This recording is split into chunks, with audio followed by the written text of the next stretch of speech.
Welcome back to another episode of Teams for Business. I'm your host, Jackie. I'm Jack. I'm Kylan. And I'm Ivan.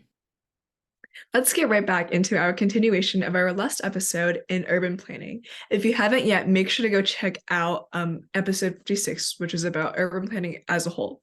Now, let's dive into a specific case study, which is specifically going to be on Washington, D.C. So, have you guys ever visited Washington, D.C.? And if you haven't, what would you like to do? And what would you even like to visit? And then if you have, what have you noticed about the city that kind of relates to urban planning? Yeah, so when I visited Washington, D.C., I think one of the biggest aspects of the urban planning is that it's designed all around the capital. And I think one of the major features of the design wasn't like really about the livability, it was like how to protect the capital in case it gets attacked because it was attacked. And so they took that into consideration. And I think that was one of the main aspects stood out to me because the way all the buildings are arranged, all the roads are leading to the capital and all the like it just makes everything like even though the way we attack like militarily is different now, but I think it's interesting is see how urban planning takes into account like not only the livability, like how people live in the city, but also like how to protect its most important assets back then when it was designed, because now I don't think it makes a difference. Yeah, I definitely agree. When I visited DC, I visited a few years ago. I visited Georgetown in the process. And I also like visited like a lot of the like cap those like attractions near the Capitol, for example, like the Washington Monument and the Lincoln Memorial. And those are like really popular attractions that attract a lot of tourists. And also when I was in the city, I noticed that it was quite small and it was the buildings weren't very high, and we'll get into those reasons why later in the episode. But I definitely echo Ivan's points that when it was initially designed, it was built to like protect the capital from any like people who could attack it, people who could invade it, and like that was like very necessary as America was like a young country. But as we've evolved into world superpower now, like the ways of attacking are like a little attacking the capital are like a lot different. And I think urban planners are still going to continue to take those considerations into how they plan further development in DC. Yeah, I actually haven't been to Washington, D.C., so that's pretty interesting that they're doing that with the Capitol. I definitely want to like check out the Capitol and the White House, as well as like I know the Smithsonian's also there, so I think that's pretty cool.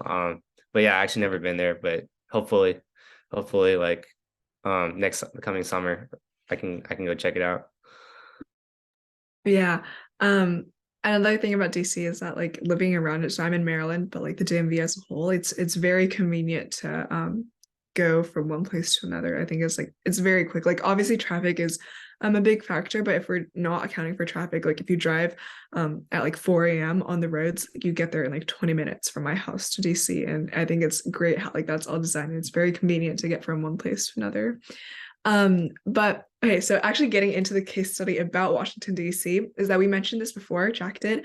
If you ever go, one thing really, really sticks out is why is the nation's capital so short? Like you think New York City, which I was just there recently, you think Miami, you think Los Angeles, you think all of these other big cities in the United States, they all have like very tall skyscrapers. Like obviously New York, it's iconic skyline, like very tall skyscrapers, but why doesn't DC have that? And then like besides the Washington Monument, like the Capitol building and a few other historical landmarks, the rest of the buildings, like offices or residential buildings, are not what you would expect at all for like one of the capitals of like the United States of America.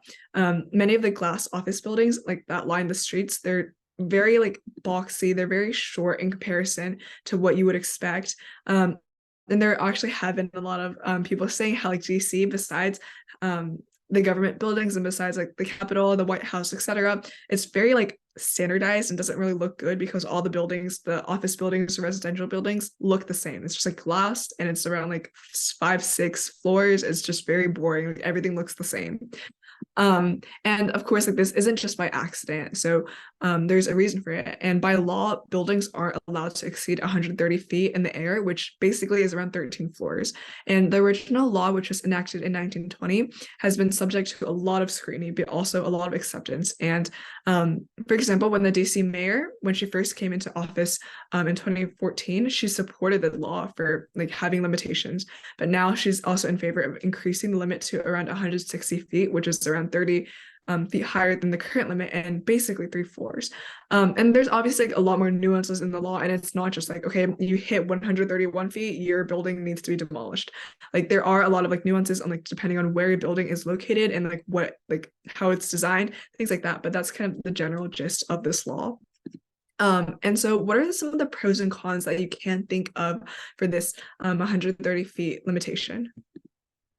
Yeah, so I think Washington D.C. is one of the more unique cities within the United States because um a lot of the cities, honestly, when you look at them, every city kind of looks the same unless you recognize the buildings. Like if you take out all the notable buildings, they kind of all look the same because they're all just high-rise glass skyscrapers that don't really have any notable features. But I think one of the reasons why Washington D.C. is so unique is because of that height limit for the buildings because it prevents Washington D.C. from becoming a generic kind of financial center city. And then because Washington D.C. is the nation's capital after all, they want to highlight. I think the urban planners wanted to highlight the fact that it's the capital. So the Washington Monument should be the tallest, like should be the tallest thing in the city. You should see it from anywhere in the city.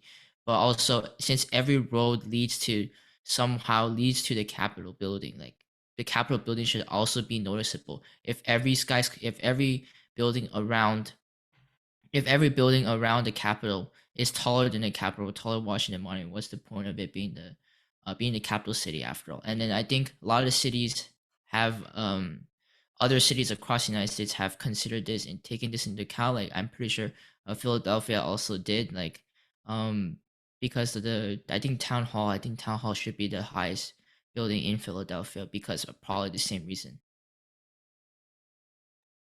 Yeah, definitely agree in that it helps like Washington DC stand out more. Like it has more emphasis on like the government. And I feel like by like pinpointing those like Washington Monument is like a was like one of the tallest things in like Washington DC, and like the Capitol is also one of the tallest buildings in Washington DC. It just really emphasizes like the importance of like the government and what like we can like owe to it, and that it has kept us safe over like the existence of America. So like I think we kind of have to acknowledge that, and like we have to acknowledge that, and that is potentially a reason why there is a limit for that. And also like could consider like a a thing about like Washington DC. It was designed initially by a French architect, and it, it was designed by like a French architect that had like connections to like Paris, and we obviously know that Paris has like those like building requirements, like I mean building height requirements. So like having like a Washington DC like height requirement also like kind of like par parallels that like style. And I feel like if that limit, if we could like increase it, it could like take away that style. And also like as Ivan said before, like never mind. Yeah, I think that there's definitely pros and cons like to increasing the height limit. I think there's a reason why like so many people were in favor of just like keeping it the way it was for so many years in terms of just like keeping that skyline of Washington DC, making sure the historic buildings like the Capitol, the White House, like they stay in the focal points. And I can see why you would want to try to increase that in terms of just the amount of like job opportunities you can create just simply by increasing that 30 feet, increasing the height restriction 30 feet. It just so many more people could be able to work in those buildings. It would be a little like more efficient. The economy would be more efficient, more like commercial and residential spaces would become available, and the city would just be able to like it would be able to host more things in terms of just having more space to be able to do that. But yeah, there's definitely concerns with like the idea of like like creating a change to something that's been like constant for so long is definitely something you got to think about. But yeah, there's definitely benefits to the increase as well, I think. Yeah, definitely. And one thing I think is quite interesting is that I've read this article, and one of like the professional urban planners that was featured in the article actually said that if you increase each building by around 30 feet, it's not going to have like a lot of impact. Like it's not going to be incredibly noticeable unless you do something crazy with 30 feet. But the main goal for a lot of this, like with the extra 30 feet, is not necessarily for aesthetic purposes. It's more of about we can add more housing, we can add another space for a workplace, we can add something else about it.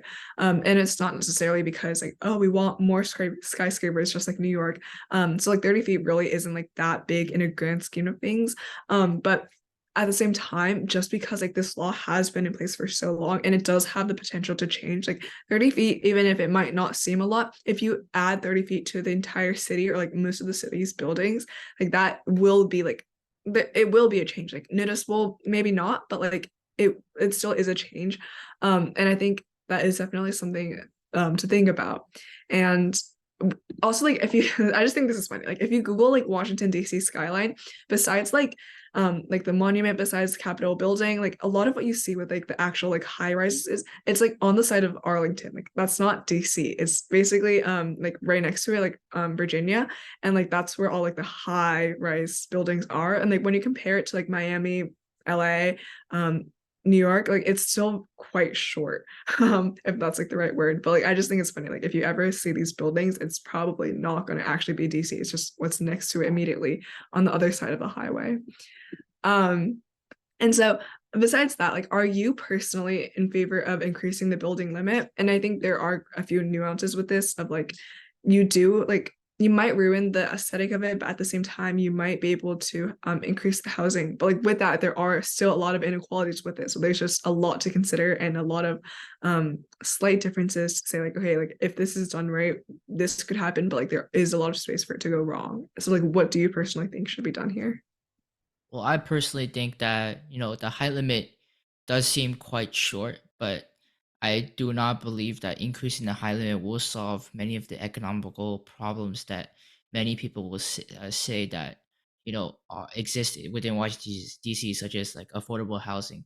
It's because like I think has the same logic with, highways. Because like if you have like a simple 2-lane highway and it's really easy to jam up, but an easy solution would be adding a third lane. But after like a while, couple weeks, 3 or 4 weeks, people get used to that third lane, and then suddenly it starts jamming up again.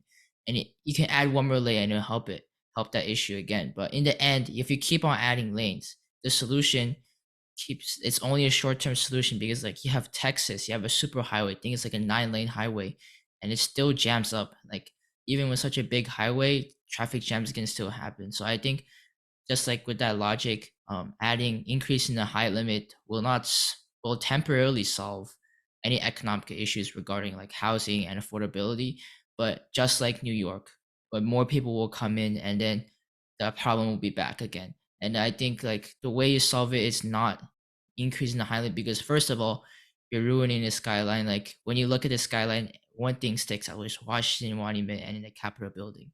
And if you increase the skyline, that everything is covered, and you don't really appreciate our nation's capital. Our nation's capital should be pretty unique, and something else should be figured out to solve the affordability crisis, such as maybe expanding the city or putting in laws that keeps the rent under a certain amount per month. Yeah, I definitely agree that although like the current like limit is like a little bit low now, like increasing won't be too big of a deal. Like I know that Washington DC is like currently experiencing a little bit of a homelessness like crisis. So like there obviously needs to be like a solution to that, and potentially increasing the height for new like high rise like a little bit like rise like complexes to like start like being built to take care of that homelessness crisis. That could be like a solution, but obviously as population grows, more people start moving in, that won't be like the complete solution to the problem, and we'll have to see like a lot of like other solutions being built around it. And although like 30 feet isn't too much of a difference visually, it's still pretty for some it could be like pretty noticeable, especially if you live like really close to the heart of Washington DC, the heart of like the government, and like changing that, like it could cause like a lot of like debates. Like it may be, for some people argue that it is like ruining like the Parisian feel that Washington DC was initially designed with. But I think right now it is a little bit stringent that the limit is only 130 feet tall. But like I don't think it should be increased that much if it were to be increased in the future. And nor do I also think that it could also like be the solution to a lot of the problems that are part of Washington DC today. Yeah, I think that like while increasing it like 30 feet, yeah, it may seem like not a lot, but for the people that like live near there, there's definitely going to be some sort of like quality of life like hit in terms of just like being able to get to places, just because more people there are in an area, it's usually more congested and it's harder for people to just get around. But I think in terms of economic growth and like using land, I guess, more efficiently, that's a positive, but you kind of have to balance both sides when you're thinking about whether or not you should be allowing this thing to happen. So I guess like you have to consider like whether or not this is affect how many people it's benefiting, just like affecting, and thinking about preserving like Washington DC's like historical like character, like the site that has been here for so long, and you're just changing it by like adding buildings. You have to think about that too. Yes, I definitely agree. I think like while there are pros and cons, I personally would not be in favor of like adding this limit. And I think like while there are benefits, like supposed benefits of like increasing it by 30 feet and like adding a few more floors onto all the buildings, if it's like done incorrectly or like because like a lot of times like there's no really real way to like control what happens with it, there is possibility for like the prices, like rent prices, to go even higher or like have this adverse effect, and so like then you kind of like mess up the little skyline a little bit, and you also get the other impact, like get the other side of what you wanted.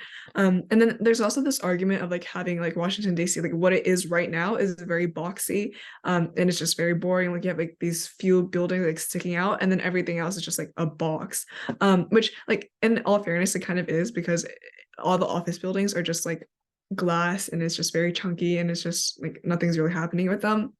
But I think like at the same time, like if you add 30 feet, they still are going to look boxy. Like it's not like you change anything specific. Like if you're adding 30 feet to something like a structure that's already boxy, it's still going to be boxy. Like it's like not that big of a change. And also like at the same time, like if you have like 30 feet, like unless you add some like kind of crazy pyramidal structure, like that's like a little point at the top, nothing, you still have that same structure, except like you, as we mentioned before, like your monuments, your Capitol building, it just sticks out less, which is also an adverse effect, because I think one thing with skylines, like New York City, like you think immediate like Empire State Building, like it's very recognizable. And then with DC, it's just like the monument, like it's like this very thin thing sticking out, and then like a Capitol building, which is like circular, also sticking out. But like if you decrease that height difference, then it's also like less visible. And then another thing, like just obviously this isn't a big concern, but just something I'm thinking of is like if you add 30 feet to every single building, that's a lot of construction, and that's not great for the environment, B, not great for the people living there, and just C, like that's also bad for your economy, because no one wants to go to DC. Like if every single building is under construction, who is going on a Friday night like to have fun with their friends? Like no one wants to go to the place where it's like dusty every single place. And that definitely is one thing. Like obviously it's not a huge concern. Like it definitely is not the rainy factor, but that's just something I'm thinking of, because I know a lot of my friends and just a lot of people around this area do like to go to DC, but if it's under construction all the time, who really wants to go? Um, and then another quick thing is that there is different proposals and ideas that people have found to be floating around about the limits. So again, like we mentioned, there are like nuances in the law, like it's not just 130 flat everywhere, but there are like different proposals on like what we can do, that it's not just like, okay, you can't exceed this one number, or like generally this one number. Are there any proposals that you guys have found to be really interesting, or like one you agree with, things like that? Oh yeah, I feel like a lot of proposals are kind of like not like generally like a very strict one, but like something relating to governance. For example, like a lot of proposals I've seen online says that instead of Congress having control over how DC building high limits, it should be the people living in DC that should control all of the stuff that happens in the city. And that's a lot of proposals like just giving local authority instead of like an overarching authority, like each, let's say, like several blocks decide what's their height limit and stuff like that. And I feel like that would be a good idea because it should be the people living in DC to decide whether or not they want to increase the height limit or not, because they're in the end they're the one living in it. And then people like me who live in the other side of the nation just go there to visit and not actually live there. But I've also seen a very interesting approach, which is basically decided by where the building is. If the building is next to a very large street, then it's allowed a higher height limit. While if it's a very small street, then it's a very low height limit in order to not obstruct the view. But also like they also take into account of whether or not there is a public space or like some sort of thing that goes on in between the buildings, and then the height limit is adjusted accordingly. So I think like these kind of approaches isn't like right now Washington DC is like just a flat limit that you can't exceed, but it just adjusts to each specific scenario, which I think would be better economically, but also will not ruin the skyline feel of DC currently.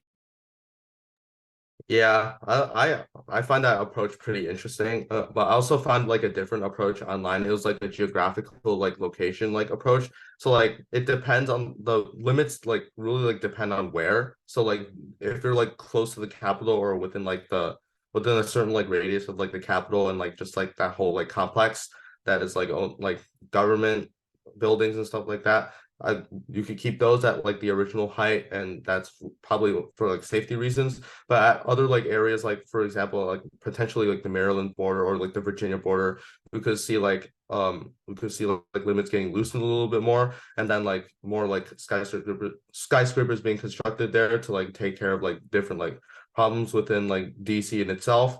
And I feel like, and that would give like DC a little bit of like a cool like Bulls like skyline, which also like helps everyone get a view. But I feel like that could be a little bit controversial because it could contribute to like the thinking that DC is like a box, and like so a lot of people don't really like that about DC, and like implementing like a thing like a design like this could like intensify like that feeling. And also I feel like in some ways, depending on where the box and like where those like skyscrapers are placed, it could like ruin like DC's like skyline and like famous like points of like attraction and like its like place within those like points. So definitely, if we were to do a design like this, I think it would be under big consideration on where these buildings would be placed. But I also feel like if we were to like do like a geographic location approach, I feel like the city of Arlington, Virginia, which is like really close to DC, is like I think right across the river. I think we could see that city experience a big growth if like plans like plans like this do like start to get developed. Yeah, I definitely agree. I think something I saw online was pretty interesting. I think they said just focusing on like raising the downtown area of DC, kind of like raising it by around 20 stories, capping it at that much. I think for the rest of DC, just simply like 5-story buildings at the max, and just reworking the downtown area to make it a mix of residential and businesses to bring it back to life on the weekends in order to kind of boost that economic growth, instead of like raising like all the areas of DC by like 30 feet, which would create like lots of like, I feel like that could create lots of unnecessary like chaos in the like normal hours. But if you just like work on that like one specific downtown area, it could boost the economy while also keeping most of the people that live just normally satisfied with the quality of life that the city is offering, instead of like downgrading because they're building up. And I think that's a pretty solid idea for what DC should be doing. Yeah, I definitely agree. And like one thing I just wanted to point out about Jack's point with the Arlington and like on the Maryland side is that there definitely is that kind of like we do see that like every single time you drive into DC, like on one side of the river is like the DC like part where you have like the Capitol, and like across the river you can see like the Jefferson Memorial, and then on the other side you see like all these like actual tall buildings. Like they're not tall compared to like New York, but they are like quite tall when you look at DC and you look at like what's on the other side for Arlington. It's like they definitely have started doing that, and a lot of big companies are also located on the Arlington side, and like they have like the very big like banners and like the letters on the side of their building that's visible. So that's always very interesting to see. And then another thing is, I just thought of this, is that when you look at DC on the side, like obviously you have like the famous ones, like the government ones, but then you look on the other side of the river a little bit, I think it's like, I don't even know which direction it is, but like the Georgetown University campus, it's famous for people who know it, but like when you think DC, like that's not really the first thing you think of. But as a whole, I think it's a beautiful building. Like their main campus, they have a lot of architecture there, and I think like as a whole, DC just has a lot of like unique old architecture, because like obviously it is the capital, not the original capital, but like it is a capital that we have right now, and so like there is a lot of historic architecture that adding some like more modern features for like increasing buildings, like that could potentially ruin it, because another thing is like once you open the door for like, oh, like we can do like 30 more feet, that's okay. Like in the future, like what if you continue doing this, like, oh, but it's only 30 feet, like that logic of like, oh, we just keep on adding on, like at some point like 30 feet becomes 60, becomes 90, and then it's like, okay, well that's actually a lot, or like this like floodgate of more changes to have. And I think as a whole, like what the original plan for DC was like something to be based off of European style, or like something that's very Parisian. Like that was the whole goal of having DC to be designed this way. And like at some point, if you just keep on adding to it with like more modern structures, is that you ruin the original feel of it. And I think because DC is so iconic, like obviously it's our capital. If you keep on building, keep on making changes, then a lot of that uniqueness, a lot of that historic feel gets lost somewhere in the process. So there just like is a lot of different nuances to consider. But that's it for this episode for part 2 of urban planning. Make sure to check out part 1 if you haven't yet. And that's it for this week. See you next time.